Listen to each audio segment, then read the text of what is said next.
ಮದುವೆ ಆಗಿ ಬಂದ ಬೆಳವಾಡಿನೂ ಈಗಿನ ಬೆಳವಾಡಿಗೂ ಏನು ವ್ಯತ್ಯಾಸ? ಆವತ್ತಿನ ಕಾಲನೇ ಬೇರೆ, ಇವತ್ತಿನ ಕಾಲನೇ ಬೇರೆ. ಅವತ್ತು ಸ್ವಾಮಿ ಮೂಡವತ್ತಿ ಬಂಡೋಳದು ನೋಡಿ, ಸ್ವಾಮಿ ಮೂಡವತ್ತಿಗೆ ನಮ್ಮ ಮನೆ ತಕ್ಕ ಬರೋತಿ ಪೂಜೆ ಆಗಿರ್ಬೇಕು. ಅವಾಗ ಏನು 12 ಗಂಟೆ ಹೊತ್ತು ಏನು ಇದ್ದಂಗೆ ಆಗಿ ಹೋಗೋದು. ಇವಾಗ 12 ಗಂಟೆ ಆದ್ರೂ ಬಂದು ಹೊರಟಿರಲ್ಲ, ಶುರುವಾಗದ 12 ಗಂಟೆ. ಎಲ್ಲದೂ ಅಷ್ಟೇ. ಅವಾಗಿನ ಇದು ಯಾವ್ದು ಇಲ್ಲ. ಅವಾಗ ಮಣ್ಣು ಎಲ್ಲ ತಗೊಂಡೋಗಿ ಪೌಳಿ ಬಳಿಬೇಕು, ಕೆಮ್ಮಣ್ಣು ಸುಣ್ಣ ಹೊಡಿಬೇಕು. ಈಗೇನು ಇಲ್ಲ, ಯಾರು ಹೋಗಕ್ಕೆ ಇಲ್ಲ. ನಾನು ಇಬ್ರು ಮೋಟಜ್ಜಿ ಮಾಡೋದು. ಮೋಟಜ್ಜಿ ಕಲ್ಲು ಹಾಕಿದ್ರಂತ ನಮ್ಮ ಅಜ್ಜ, ಆ ಕಲ್ಲಿಗೆ ಪಟ್ಟೆ ಹೊಯ್ಕೊಂಡ್ ಬರೋದು. ಮೋಟಜ್ಜಿ ಯಾಕ ಹುಷಾರಿಲ್ಲ, ಒಂದ್ಸರಿ ಹೋಗಿರಲ್ಲ ಅಂತೇಳಿ ನಮ್ಮನೆ ಕರಿ ಹಣ್ಣು ಒಯ್ದು ರಾಮಿಂಗ್ ಮನೆಯೆಲ್ಲ ಉಳ್ದು ಹೋಗಿದ್ದಾರೆ, ಸಾಕು ಹೋಗಿದ್ದಾರೆ, ಹಂಗಾಯ್ದಾರೆ ಹಿಂಗಾಯ್ದಾರೆ ಅಂತ ಬೈಯೋ ಹೊತ್ತಿಗೆ ವೀರಕ್ಕನ್ ನಾನು ಓದು. ಏನ್ ನಾವು ನಮ್ಮ ತಾಯಿ ಮಾಡಿ ನಮ್ಗೇನು ಕೆಟ್ಟದಾಗಲ್ಲ ಅಂತೇಳಿ ಇಬ್ರು ಪಡ ತಗೊಂಡು ಅರ್ಶಿನ ಕುಂಕುಮ ರಂಗಾಲಿ ತಗೊಂಡೋಗಿ ಬಳದ್ ಬೋಸ್ತಿದ್ರು. ಈಗ ಯಾರು ಹೋಗಕ್ಕೆ ಇಲ್ಲ. ಈಗ 3 ಸಣ್ಣ ಗೌಡ್ರು ಕೇಳ್ತಾರಲ್ಲ, ಯಾರ ಕೈಲಾರ ನೀರು ಹಾಕಿ ರಂಗಾಲಿ ಬಿಡಿಸ್ಕೊಂಡು ಬರ್ತೀವಿ. ಹೌದು ಹಂಗಾಗಿದೆ. ನಾವಿದ್ದಾಗ್ಲೂ ಇತ್ತು ಪೌಳಿ ಬಳಿಯೋದು.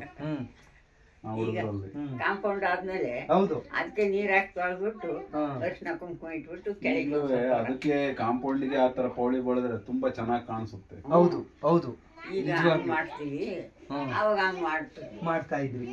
ಎಷ್ಟು ಚೆನ್ನಾಗಿತ್ತು ಅವತ್ತೇನು ಜಾತ್ರೆಗಳು, ಒಂದು ಹಬ್ಬಗಳು, ಎಲ್ಲರೂ ಸೇರ್ಕೊಂಡು ನಗುನಗ್ತಾ ಅದನ್ನು ಮಾಡಿದಾಗ ಒಂದು ಸಂಭ್ರಮ ಆಚರಣೆನೇ ಬೇರೆ.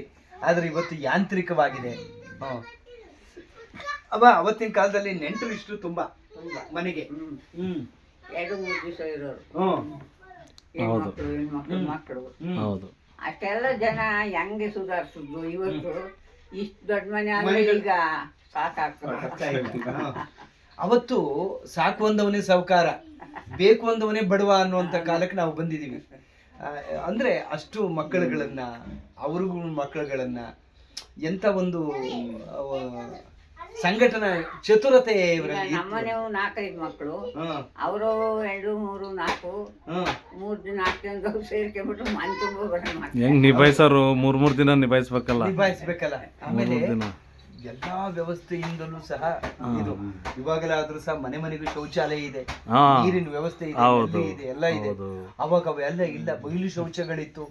ಆಮೇಲೆ ನೀರನ್ನ ಒತ್ತೇ ತರಬೇಕಿತ್ತು. ಆಸೆ ಮಲಗೋಕು ಒದಿಕೆಗಳು ಕಡಿಮೆ ಕಾಲ ಗೋಣಿಚೀಲಗಳು, ಬೀದಿಲೆಲ್ಲ ಮಲಗಬೇಕು, ಮನೆ ಸಾಲಲ್ಲ. ಹುಡುಗರೆಲ್ಲ ಅಲ್ಲಿಗೆ ಹೋಗ್ಬಿಡೋರು.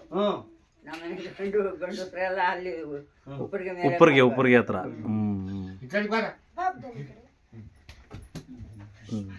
ಹಾಗಾಗಿ ಆಮೇಲೆ ಬೀರವ್ವ, ಅವತ್ತಿನ ಕಾಲದಲ್ಲಿ ಇವಾಗೆಲ್ಲ ಸಂಸ್ಕಾರ ಪ್ರತಿಯೊಂದು ಯಾವುದಕ್ಕೇನೆ ಆಗ್ಲಿ ಇವಾಗ ಮೈಕಾಸೋರನ್ನ ಹಾಕ್ತಾರೆ, ಮೈಕನ್ನ ಹಾಕ್ತಾರೆ. ಹಿಂದೆಲ್ಲ ಮದುವೆಗಳು, ನಾಮಕರಣ ಶಾಸ್ತ್ರಗಳು, ಶ್ರೀಮಂತಕ್ಕೆಲ್ಲ ಈ ನಿಮ್ಮಂತ ಹಳೆ ಹಾಡನ್ನೇ ಹೇಳ್ತಕ್ಕಂಥದ್ದು. ಯಾವ್ದಾದ್ರೂ ತಮಗೆ ಗೊತ್ತಿರ್ತಕ್ಕಂಥದ್ದು 1-2 ಪದವನ್ನ ಹೇಳಿದ್ರೆ ನಮ್ಮ ಒಂದು ಕ್ಯಾಮರಾದಲ್ಲಿ ಸೆರೆ ಹಿಡಿದು ಅದನ್ನ ಜನಗಳಿಗೆ ತೋರಿಸೋ ಪ್ರಯತ್ನವನ್ನು ಮಾಡ್ತೀವಿ. ಮಲಗಿಸಿ ಚಿನ್ನದ ತೊಟಿಲಲ್ಲಿ ಚೆನ್ನಿಗುಣ ಮಲಗಿಸಿ, ಯಾರ್ಯಾರು ತೂಗಿದರು ಮಲಗೊಲ್ಲ ನರಹರಿಯೇ ಜೋಜು. ಯಾರ್ಯಾರು ತೂಗಿದರು ಮಲಗೊಲ್ಲ ನರಹರಿಯೇ ಜೋಜು. ಬೆಳ್ಳಿಯ ತೊಟಿಲಲ್ಲಿ ಚೆನ್ನಿಗುಣ ಮಲಗಿಸಿ, ಬೆಳ್ಳಿಯ ತೊಟಿಲಲ್ಲಿ ಚೆನ್ನಿಗುಣ ಮಲಗಿಸಿ, ಯಾರ್ಯಾರು ತೂಗಿದರು ಮಲಗೊಲ್ಲ ನರಹರಿಯೇ ಜೋಜು. ಯಾರ್ಯಾರು ತೂಗಿದರು ಮಲಗೊಲ್ಲ ನರಹರಿಯೇ ಜೋಜು. ಚೆನ್ನಿಗುಣ ಮಲಗಿಸಿ, ಬೆಳ್ಳಿಯ ತೊಟಿಲಲ್ಲಿ ಚೆನ್ನಿಗುಣ ಮಲಗಿಸಿ, ಯಾರ್ಯಾರು ತೂಗಿದರು ಮಲಗೊಲ್ಲ ನರಹರಿಯೇ ಜೋಜು. ಇಂದ್ರಲೋಕದಲ್ಲಿ ಚಂದಿರ ಮಲಿಗವನೆ, ಬಂದಮ್ಮ ತೊಟ್ಟಲ ತೂಗೀರೆ, ಬಂದಮ್ಮ ತೊಟ್ಟಲ ತೂಗೀರೆ. ಶ್ರೀ ಗೋವಿಂದನ ತೊಟ್ಟಲ ತೂಗೀರೆ ಪುರಂದರ ವಿಠಲನ ತೊಟ್ಟಲ ತೂಗೀರೆ ತೂಗೀರೆ ರಂಗನ ತೂಗೀರೆ ಶ್ರೀ ಕೃಷ್ಣನ ತೂಗೀರೆ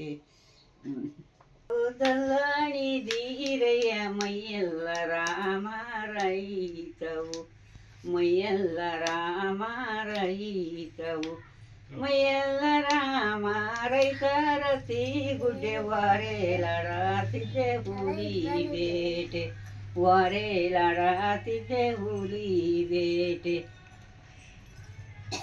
ಅವೇ ಮರೈನ ದುರ್ಗಕ್ಕೆ ಮಂಜಲ್ಲ ಕಾಣೋ ಮಾಡಿ ಮಾಡ ಮಂಜಲ್ಲ ಕಾಣೋ ಮಾಡಿ ಮಾಡ ಮಂಜಲ್ಲ ಕಾಣೋ ಮಳೆ ಮಾಡ ಬೀರೈನ ಮಂಗಳ ರಾತಿವಾಗಿ ಕಾಣೋ ಮಂಗಳ ರಾತಿವಾಗಿ ಕಾಣೋ ಮಂಗಳ ರಾತಿವಾಗಿ ಕಾಣೋ ಬೀರೈನ ಅಲ್ಲಿ ಹರಳೈನ ಶಿವ ಪೂಜೆ ಅಲ್ಲಿ ಹರಳೈನ ಶಿವ ಪೂಜೆ ಅಳ್ಳಾದಗಿರುವನೆ 12 ಜಡಿಯನೆ ಅರಳಿರುವ ಮುಡಿಯೋನೆ ಅರಳಿರುವ ಮುಡಿಯೋನೆ ಅರಳಿರುವ ಮುಡಿಯೋ ಬಿರಯ್ಯಗೆ ಸಲ ಕೆಳಾರೆ ಶಿವ ಬಂದ್ರು ಸೊಲ್ಲ ಕೆಳಾರೆ ಶಿವ ಬಂದ್ರು ಹಳ್ಳದ ನೀರಿಗೆ ಬೆಳ್ಳಿಯ ಕೈ ಚೆಂಬು ಅಲ್ಲಿ ಬಿರೈನ ಶಿವ ಪೂಜೆ ಅಲ್ಲಿ ಬಿರೈನ ಶಿವ ಪೂಜೆ ಬಿರಯ್ಯ ಬಂದು ಬಿದಿಲಿನಿಂದ ಇದರೆ ಯಾವಯ್ಯನಂದೋ ಕರಿಯಾಲೆ ಯಾವಯ್ಯನಂದೋ ಕರಿಯಾಲೆ ಯಾವಯ್ಯನಂದು ಕರೆಯಲು ಕೊಡಿಯಲಿ ಬಾನಮ್ಮ ಜೋಳ ಮಾನಿ ಸ್ವಾಮಿ ಬಾನಮ್ಮ ಜೋಳ ಮಾನಿ ಸ್ವಾಮಿ ಬಾನಮ್ಮ ಜೋಳ ಮನಿ ಸ್ವಾಮಿ ಬೀರಯ್ಯ ನಿಮ್ಮೆಸರು ನಮ್ಮ ಸಿಸವಿಗೆ ನಿಮ್ಮೆಸರು ನಮ್ಮ ಸಿಸವಿಗೆ